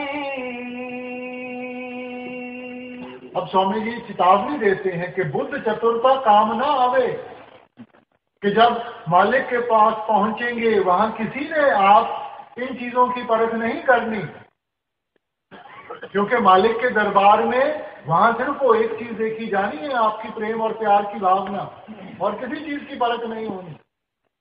इसलिए पांचवी पातशाही ने कहा था, ना को मूर्ख नहीं सियाना, वर्ते सब कुछ तेरा पाना। इन चीजों की परख नहीं होनी कि ये आदमी बहुत सादा है, या ये पढ़ा लिखा है, ये आलिम फाजिल है। कोई फर्क नहीं है। फर्क आपके प्रेम और प्यार की भावना का है। हम चाहे अमीर हो, गरीब हो, जिस मर्जी देश के हों, जब तक प्रेम और प्यार की भावना नहीं जागृत हो। देखो, जब संत महात्मा हमारे दरमियान आते हैं तो उदाहरण के जरिए अलग अलग पहलू हमारे सामने पेश करते हैं। तो साईं बुल्ले शाह के जिंदगी की कहानी है कि जब आप आलम फाजिल थे, बहुत पढ़े लिखे थे और वैसे भी सैयद थे। सैयदों का ताल्लुक मोहम्मद साहब के घर के साथ है। मगर सारे इस ज्ञान के साथ मन की शांति नहीं मिली और जब उस विरह में आपने खोज करनी शुरू की तो किसी ने बताया कि शाह अनायत है, रानी है, तो शायद वो आपको इन चीजों के बारे में समझा सकते हैं। अब पहले तो मन में अहंकार आया कि देखो मैं एक सैयद हूं, पढ़ा लिखा हूं और एक अनपढ़ के पास जाके जो जात में भी मेरे से नीचे है तो क्या वो मेरे को ये सब कुछ समझाएगा। मगर जब मन की तड़प पूरी नहीं हुई तो एक दिन आप शाह अनायत के पास पहुंचे और आपने उस खुदा की बंदगी के बारे में आपने प्रश्न किया तो शाह अनायत उस वक्त पनीरी लगा रहे थे। तो आपने बहुत सादे तरीके से कोई लंबी चौड़ी वार्तालाप नहीं शुरू कर दी, बड़े सीधे तरीके से कहा, बुलिया झपदा की पाप, इधरों पुटड़ा इधर लावना। देखो कितने आसान तरीके कि दुनिया से निकाल के ध्यान को मालिक की भक्ति के साथ जोड़ोगे तब आहिस्ता आहिस्ता वो प्रेम और प्यार जागृत होगा। अब देखो सैयद थे और सैयद बन के शाह अनायत के बन गए तो जो बाकी शिष्य थे उनमें बड़ी चर्चा हो गई, बड़ी आपकी वाहवाह हो गई। मगर मुर्शिद तो हर एक शिष्य की अवस्था को जानता है। तो उनके घर में किसी की शादी थी तो आप शाह अनायत के लिए न्योता लेकर आए। शाह अनायत आप तो गए नहीं, आपने किसी गरीब को भेज दिया। और जब वो गरीब, उसके बेचारे के कपड़े भी वैसे ही थे, जब वो वहां पहुंचा तो आपने ज्यादा ध्यान नहीं दिया। थोड़ी सी शायद शर्म भी आई होगी तो उसको एक तरफ जाकर आपने उसको बैठा दिया। अब जब शादी खत्म हुई और वो वापस आया, उसने शाह अनायत को सारी बात बताई तो शाह अनायत ने बुल्ले शाह से अपना मुंह मोड़ दिया। अब जब मुर्शिद शिष्य से मुंह मोड़ ले ये तो जो असल शिष्य है वो ही समझ सकता है कि उस वक्त उसका क्या हाल हो। तड़फा, क्या कुछ नहीं किया आपने अपने मुर्शिद के दर्शन करने के लिए, और अंत में एक कंजरी का वेश धार के आपने सामने नाचना शुरू कर दिया। और जब शाह अनायत ने पूछा कि भाई तू बुल्ला है, तो आप कहते हैं नहीं साईं मैं तो भुल्ला हाँ, बख्श ले बख्श ले।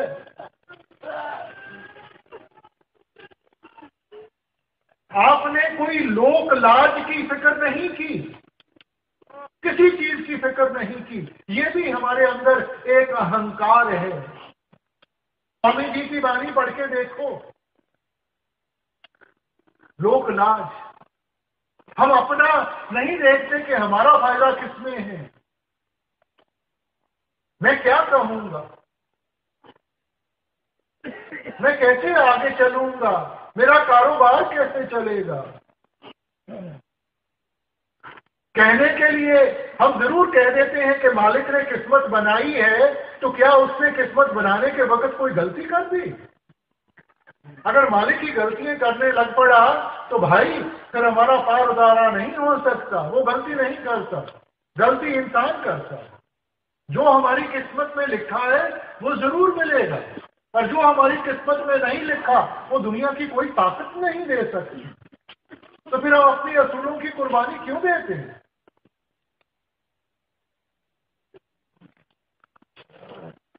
हमने तो उस लक्ष्य को आगे रख के पूरे विश्वास के साथ आगे बढ़ना है। बाकी सब कुछ वो आप करेगा, मगर हमारे अंदर वो विश्वास होगा तब। इसलिए स्वामी जी अगली तुक में कहते हैं और अमल का दखल नहीं है, दखल शब्द और किसी चीज का दखल नहीं है। परमार्थ में वो शब्द, वो नाम ही सब कुछ है। देखो वाणी में भी आपने क्या फरमाया था, पूजा कीजिए नाम पे आइए, बिन नामे पूज ना हो गई, बिन नामे पूज ना होई। अब इससे ज्यादा और क्या फरमाए? बार बार उसी नाम की चर्चा, बार बार उसी शब्द की चर्चा। सर्व धर्म में श्रेष्ठ धर्म हरा नाम जप निर्मल कर्म। सबसे ऊंचा धर्म कौन सा है? कल भी बेनती की गई, क्राइस्ट ने कहा था, बी ये डूअर्स ऑफ द वर्ड, कि उसकी शब्द की कमाई करने वाले बनो। क्या आपका मतलब था कि किसी लफ्ज की कमाई करने वाले बनो? आपने तो कहा कि वो शब्द ही परमात्मा है। अरे भाई, ग्रंथों पोथियों को जब पढ़ते हो समझने की कोशिश। हम तो तोते की तरह रटी जाते हैं और उठकर तो हमें कुछ याद भी नहीं रहता। भाई ये परमार्थ नहीं है, ये बंदगी नहीं है।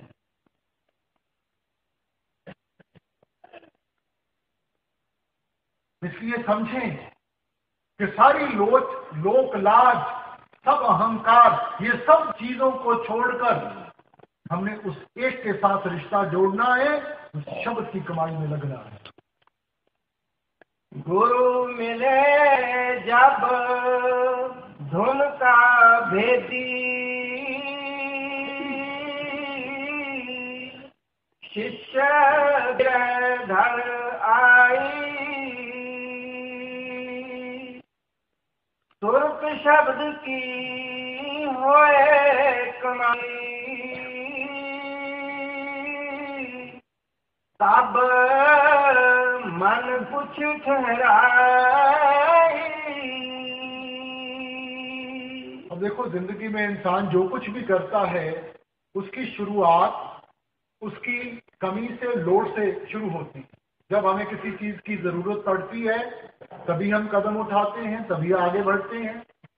तो जब हम सत्संगों में आते हैं, हम अलग अलग महापुरुषों की वाणियों को सुनते हैं, उनकी जो शिक्षा है उसको सुनते हैं, तो हमें भी अपने अंदर उस चीज की कमी महसूस होती है। तो उन्हीं को पूरा करने के लिए फिर इंसान मेहनत करता है, क्योंकि मन तो बहुत ताकतवर है। जब तक इसको किसी चीज की कमी महसूस ना हो, ये कभी भी कुर्बानी देने के लिए तैयार नहीं होता। तो जब हमें इन चीजों की कमी महसूस होती है, तब इंसान फिर वो मेहनत में लगता है, भक्ति में लगता है, और उस भक्ति में लगते हुए इसके अंदर फिर वो विरह की आग जागृत होती है। ये विरह बहुत जरूरी है इस रिश्ते को जोड़ने में। शेख फरीद ने कहा था, विरह विरह आखिए विरह तू सुल्तान, क्योंकि उस विरह में ये फिर तड़पता है उस चीज के लिए, तब ये जाकर भजन बंदगी में लगता है, में करता है, और उस विरह की आग में इसके कर्म आहिस्ता आहिस्ता खत्म होते हैं। हम बाहर के प्रश्नों में फंस जाते हैं। अब मैंने कौन सा गुरु करना है? वो सिख होना चाहिए, हिंदू होना चाहिए, मुसलमान होना चाहिए, ईसाई होना चाहिए। इसलिए स्वामी जी कहते हैं कोई फर्क नहीं, गुरु मिले जो धुन का भेदी, जो हमें उस धुन के बारे में समझा सके, हमने कैसे अपने आप को उस शब्द के साथ जोड़ना है, कैसे वो भजन बंदगी करनी है। गुरु मिले जो धुन का भेदी, तब शिष्य विरह घर आई। देखो, महापुरुष उदाहरण बन के आए हैं, तो आपने अपना उदाहरण हमारे सामने कैसे रखा? गुरु साहिबान ने क्या फरमाया? देखो, मालिक का रूप थे, मगर हमें क्या शिक्षा दे रहे हैं? मेरे प्रीतम हाउ जीवन नाम से आए, बिन नामे जीवन न थिए, मेरे सतगुरु नामदेव आए। उस माँ के आगे अरदास कर रहे हैं कि वो प्रीतम प्यारे मेरे प्रीतमा हम जीवा नाम से आए। अगर मेरी आज हंसी है, अगर आज मेरा वजूद है, वो उस नाम के साथ है। मेरे को कौन जानता था, मेरी क्या हस्ती। मैं तो अपने गुरुओं के ऊपर बार बार जाता हूं, बलिहार जाता हूं, जिन्होंने मेरे को उठाकर उस ताकत के साथ जोड़ दिया। मेरा भी वजूद बन गया, मेरी भी हस्ती बन गई। ये उन महापुरुषों के वचन हैं जो मालिक का रूप है। आप हमें समझाने की कोशिश कर रहे हैं कि भाई नाम के बगैर हम कुछ नहीं है। नाम के तारे सगले जंत, नाम के तारे खंड ब्रह्मांड, उसके बगैर कुछ नहीं। जब तक वो ताकत अंदर से जागृत नहीं होगी, हम नहीं निभा पाएंगे कुछ भी, किसी भी कार्य को नहीं पूरा कर सकेंगे।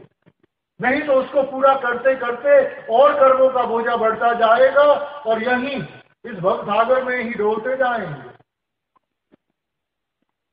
फिर आगे आप कहते हैं सुरत शब्द की होए कमाई, तब मन कुछ ठहरा।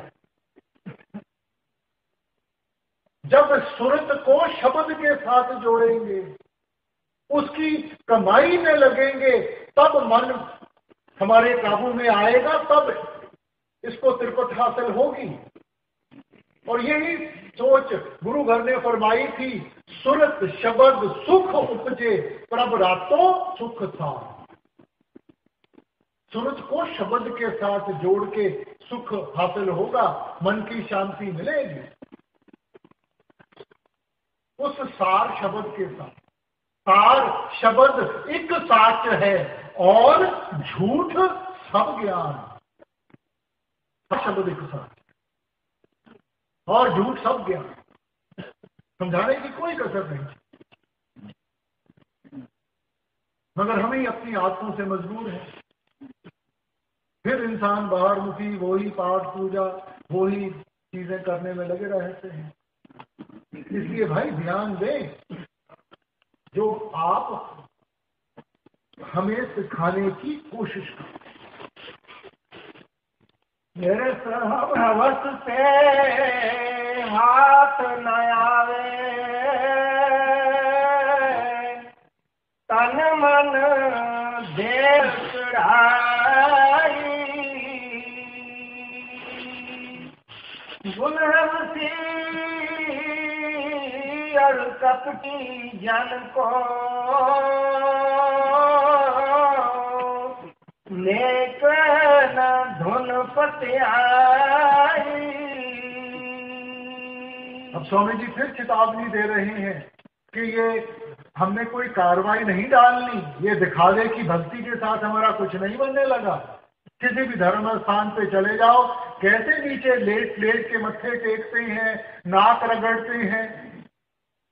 अरे भाई मालिक तो हमें उठाने के लिए आया है, कोई गिराने के लिए नहीं आया।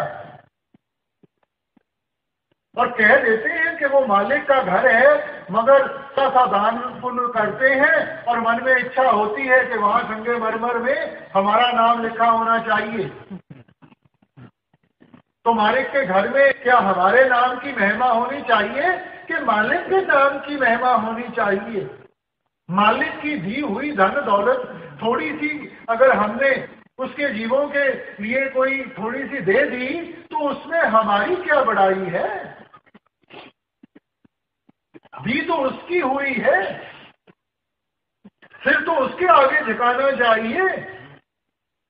मगर मन में इतना अहंकार होता है, देखो जी ये मैंने दान दिया है, ये मैंने दान दिया है।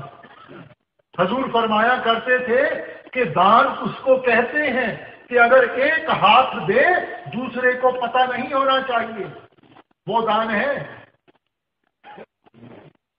हम तो दुनिया में डोंडी पीटनी शुरू कर देते हैं। ये भाई सब दिखावा। हम अपने आप को धोखा दे सकते हैं, दुनिया को धोखा दे सकते हैं, मगर मालिक को धोखा नहीं दे सकते। कितने गहरे पानी हैं, कोई नहीं, कुछ नहीं छुपा उस मालिक के आगे।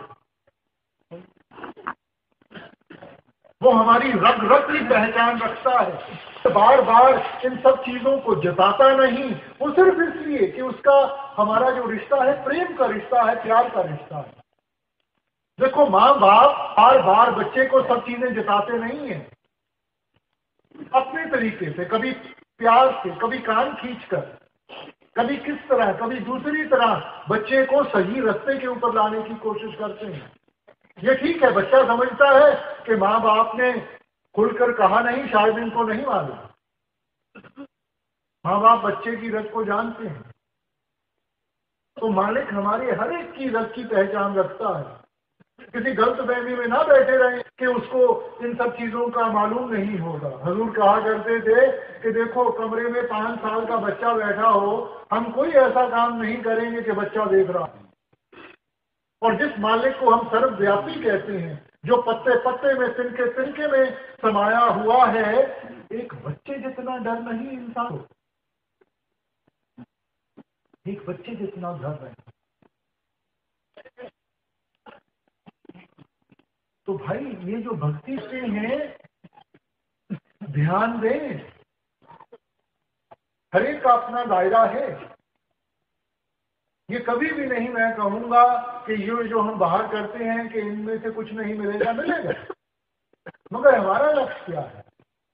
सारी उम्र कोई पहली क्लास में बैठा रहेगा तो क्या उसको MA BA की डिग्री मिल जाएगी? पहली क्लास का तो अपना दायरा है। पहली क्लास में हमें काखा गा समझाया जाएगा, ABCD सिखाई जाएगी।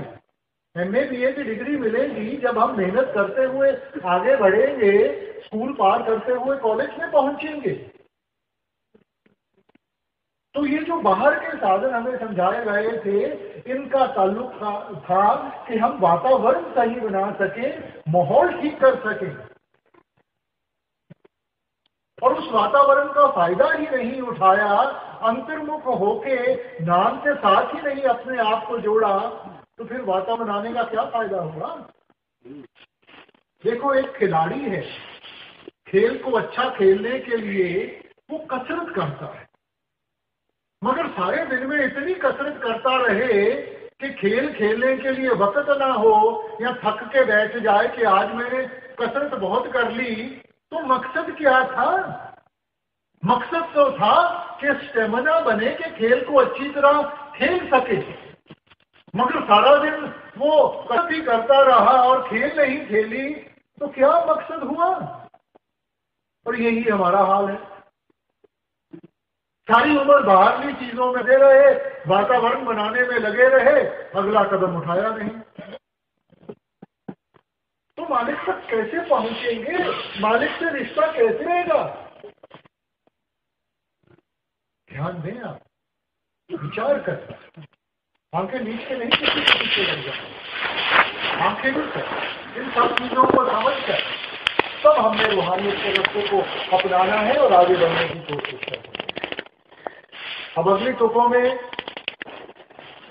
स्वामी जी हमें थोड़ी सी दृष्टांत देने की कोशिश कर रहे हैं कि जैसे जैसे हम भजन बंदगी में लगेंगे, सुरुत ऊपर की तरफ चढ़ेगी, हम कौन सी मंजिलों से गुजरेंगे, हमें क्या क्या महसूस होगा। धुन धुर लोक अधर की, कोई पकड़े संत सिपाही, मन को मार करे असाई, गगन कोट वहले घिराई, खाए सुन पार मैदाना, महा सुन नाका परमाना, भंवर गुफा का फाटक तोड़ा,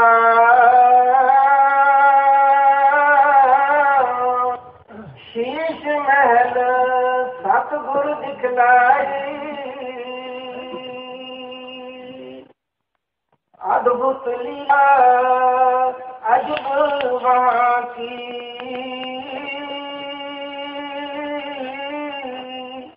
किरण किरण सूरज बरसाई,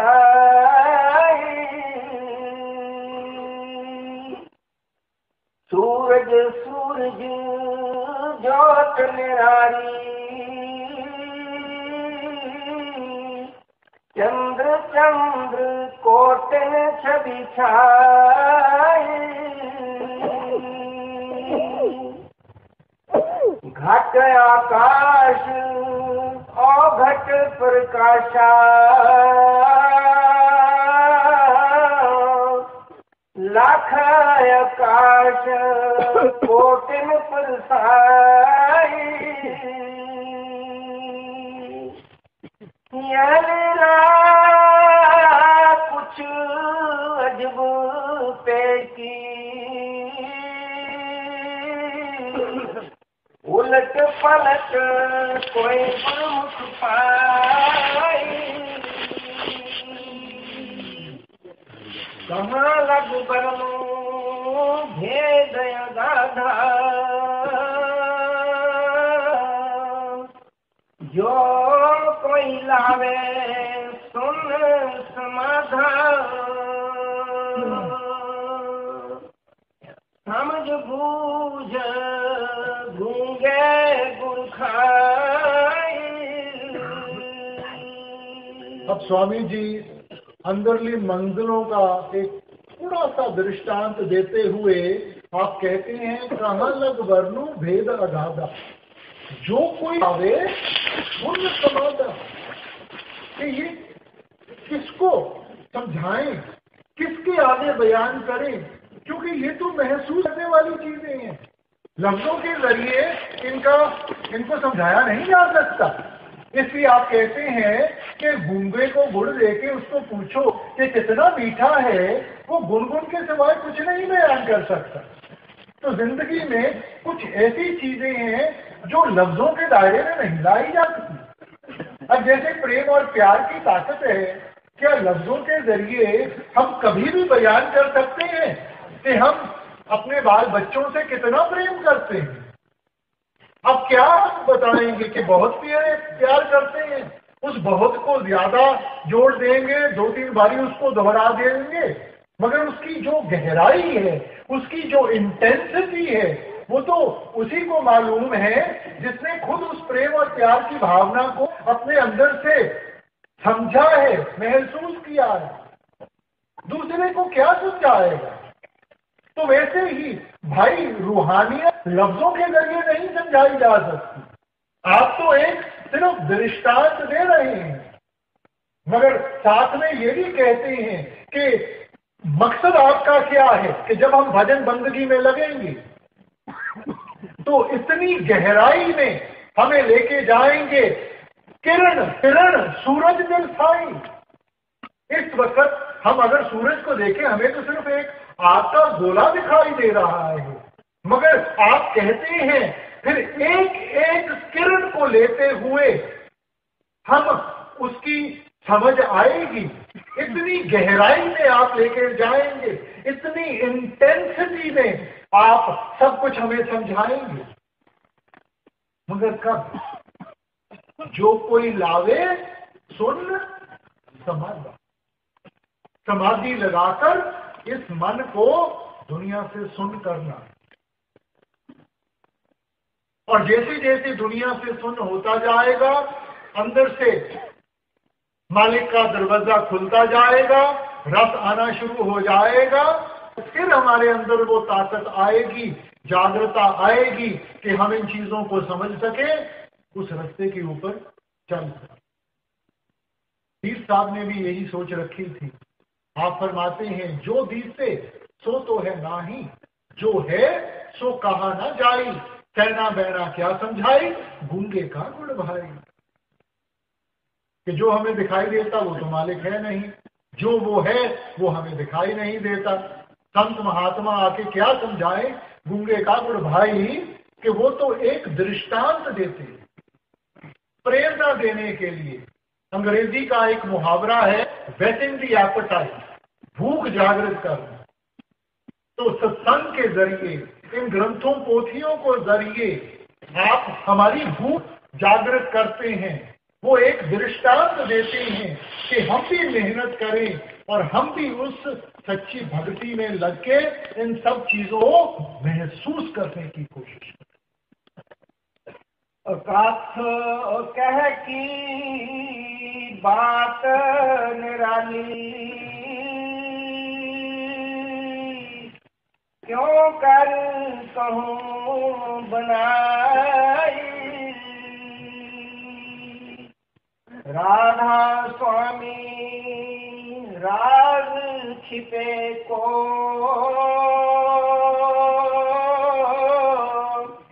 प्रगट कर सरसाई। अब आपने शब्दांजलि शुरू किया था कि तुमने सुन के मन समझा। अब अंत में क्या फरमा रहे हैं कि भाई इस रूहानियत का राज आप हमारे सामने रख रहे हैं कि हमारे अंदर जागरूकता कैसे आएगी, हमें इन चीजों की समझ कैसे होगी। किसी और की भक्ति के साथ नहीं, किसी और की कमाई के साथ नहीं। जब हम खुद भक्ति करेंगे, खुद अंतर्मुख होकर अपने आप को उस शब्द के साथ जोड़ेंगे। कबीर साहब ने सारी रूहानियत का निचोड़ चंद लफ्जों में हमारे सामने पेश किया। आप कहते हैं, कबीर आधी साथ ये कोट ग्रंथ कर जा। सब जितनी भी ग्रंथ पोथियां हैं, किसी मजहब की हो, किसी धर्म की हो, सबका निचोड़ आपने इन लफ्जों के सामने अपने हमारे सामने रखा। कबीर आधी साथ यह कोट ग्रंथ कर जा। नाम सत्य जग झूठ है, सुरत शुद्ध पहचान। जो कुछ भी आंखों के साथ देखते हैं आरजी है, टेम्परेरी है, यहीं का यहीं धरा रह जाएगा, माया रूप। सच क्या है? नाम सत्य, जग झूठ है। इसकी पहचान कैसे आएगी? सुरत शब्द पहचान। जब इस सुरत को उस शब्द के साथ जोड़ेंगे तब इसकी हमें पहचान आए। इसलिए हमें ये जो हम महापुरुषों के साथ रिश्ता जोड़ते हैं, प्रेम और प्यार की भावना जोड़ते हैं, भाई प्रेम और प्यार की एक बहुत बड़ी जिम्मेवारी होती है। ये प्रेम हमने सिर्फ लफ्जों के साथ जाहिर नहीं करते। देखो, माँ बाप को बच्चों के साथ प्यार होता है, बच्चा बीमार पड़ जाए, माँ बाप की नींद खत्म हो जाती है, कुछ नहीं सूझता, रातों रात बच्चे के सहारे बैठ के गुजार सकते हैं। तो ये जिस भावना को हम आगे रख रहे हैं, तो क्या हमारे प्यार में वो कुर्बानी नहीं है? आपने हमारे से कोई बाल बच्चे तो नहीं मांगे, आपने हमारी धन दौलत तो नहीं मांगी। अगर हमें हिदायत दी है तो इतनी ही दी है कि भाई थोड़ा सा वक्त निकाल के उस परमात्मा का शुक्रिया अदा कर लो जिसने सब कुछ हमें दिया है। दिन में 24 घंटे होते हैं, इन 24 घंटों में से कम 10-20 वक्त तो हम परमात्मा का वक्त निकाल के शुक्रिया अदा कर लें। देखो, इस सृष्टि में सबसे नाशुक्रा इंसान है, जिनको हम निचली दुनिया कहते हैं। जानवर को भी रोटी खिलाओगे, जानवर अपनी वफा दिखाएगा, मगर मालिक ने जो हमें विवेक की ताकत दी है, चाहिए तो ये था कि हम अपना अच्छा और बुरा की पहचान करते हुए उस मालिक के साथ अपने आप को जोड़े, मगर इंसान जिस थाली में खाता है उसी में छेद करता है। ये प्रेम नहीं है, ये प्यार नहीं है। अगर हमें अपने मुर्शिद से सच्चा प्यार है, अगर हम इतनी मेहनत करके इस जगह पे आए हैं तो कोई मकसद लेकर आए हैं। ठंड का मौसम है, सुबह से यहां बैठे हैं, मन में कोई इच्छा थी, कुछ ना कुछ तो हमने अपने दिल में महसूस किया था जिसको लेकर हमें ये कशिश हुई कि हमने यहां आकर सत्संग सुनना है। वो कौन सी बात थी? हम यहां आए स्वामी जी का नाम लेकर, मगर स्वामी जी के साथ अगर हमने अपनी सच्ची भावना जोड़नी है तो सिर्फ लफ्जों के साथ नहीं, सिर्फ ये बाहर दिखावे के साथ नहीं, जो उनकी हिदायत थी, जो उनका उपदेश था, उसको सिर माथे रख के उसके अंदर हमने पूरा उतरने की कोशिश करनी है।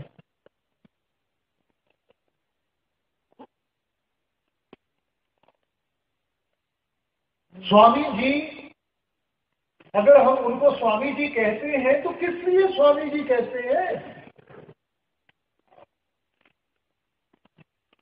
जो उनके अंदर वो भक्ति की भावना थी, जो उनके अंदर वो रूहानियत की ताकत थी, जिस ताकत के हिस्सेदार हम बनने की कोशिश कर रहे हैं, जो उनकी कमाई थी, वो सारी दौलत आपने हमारे सामने रखी। अब हमें चाहिए कि हम उसके लायक बन सकें। देखो भाई, गंदे बर्तन में कोई चीज डालोगे वो भी गंदगी का हिस्सा बन जाएगी। हम बर्तन को साफ करते हैं तभी तो हम उस चीज को संभाल पाएंगे। तो क्या हमारे दिल, हमारे मन साफ हैं? भजन का मकसद ही ये है कि हम अपने आप को उनके लायक बना सकें। कमाई उन्हीं की हुई है, वो सब कुछ देने के लिए ये तैयार है। हमारे अंदर वो कमी है कि हम संभालने के काबिल नहीं बने।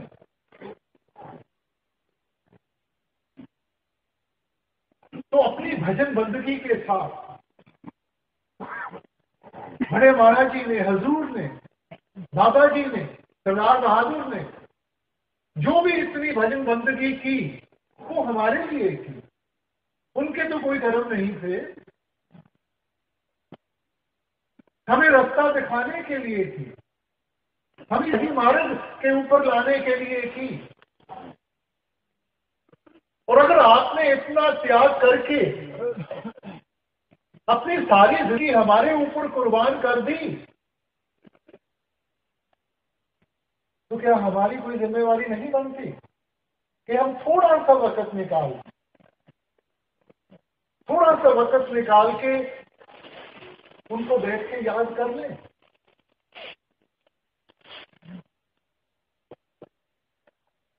भाई, परमार्थ का मकसद ही है प्रेम और प्यार का रिश्ता।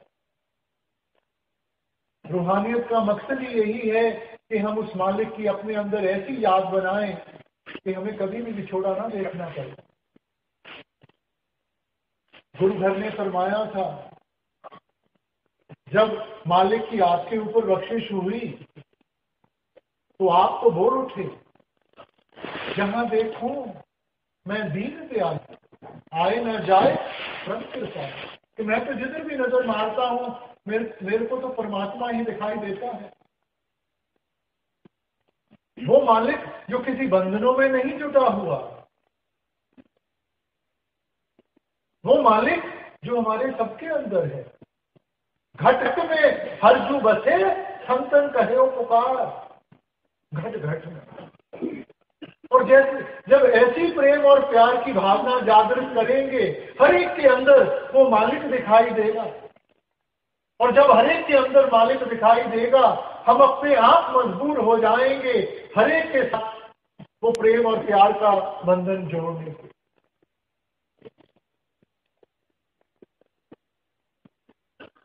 इसलिए अपने फर्ज की थोड़ा सा हम समझें। जो हम करेंगे उससे कहीं ज्यादा उनकी बख्शिश होगी। इंसान एक कदम उठाएगा, वो 100 हमारी तरफ उठाएगा। हम एक बार भी उस मालिक को पुकारेंगे, वो 100 बार हमारे सामने खड़ा होगा। ये हमारी उसके आगे पुकार है, हमारी उसके सामने फरियाद है। हम भटक गए हैं। रूहानियत का ये मतलब नहीं है कि आप अपनी जिम्मेवारियों को छोड़ दें, आप बाल बच्चों को छोड़ दें। रूहानियत का मतलब है कि जिम्मेवारी को समझें और उस जिम्मेवारी को समझ के अंदर से उस ताकत को भी हासिल करें कि इनको पूरा कर भी सकें। इस अवस्था में नहीं पूरा कर सके। ये तो जब तक उस मालिक की दया ना हो, उसकी बख्शिश ना हो, इंसान नहीं पूरा कर सकता।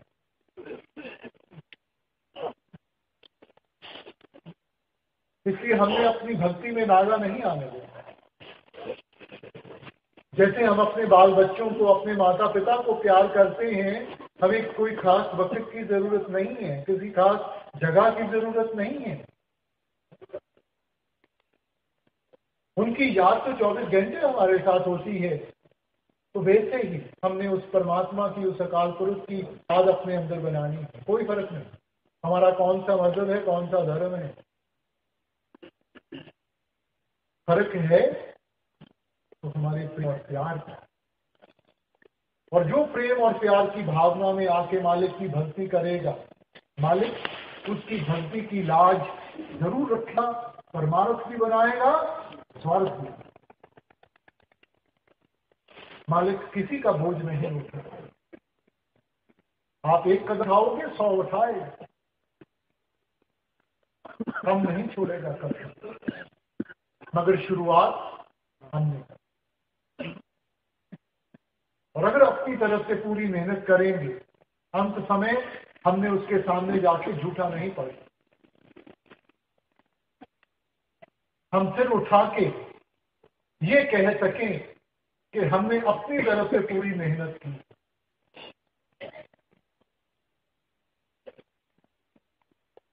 और अगर सच्चे दिल से इतना हम कह सकेंगे, बाकी सब कुछ वो खुद कर। उसने जिम्मेवारी उठाई, महाराज जी ने जिम्मेवारी उठाई, वो नहीं भूले। हम भूल जाते। हमने सिर्फ वो याद बनानी है और अपने आप को उस भजन बंदगी में लगाना है। बाकी उनकी जिम्मेदारी, वो सब कर, सब निभा। इसलिए यही बेनती है, यही अर्थ कि जिस भावना के साथ हम यहाँ आए हैं, इस भावना को यहाँ नहीं छोड़ के जाना, इस भावना को साथ लेकर जाना और इसको रोज अपनी भजन बंदगी में जाहिर करने की कोशिश करें। कथय कह की बात निराली, क्यों कर कहूँ बनाई। राधा स्वामी राज छिपे को परगट कर सरसाई।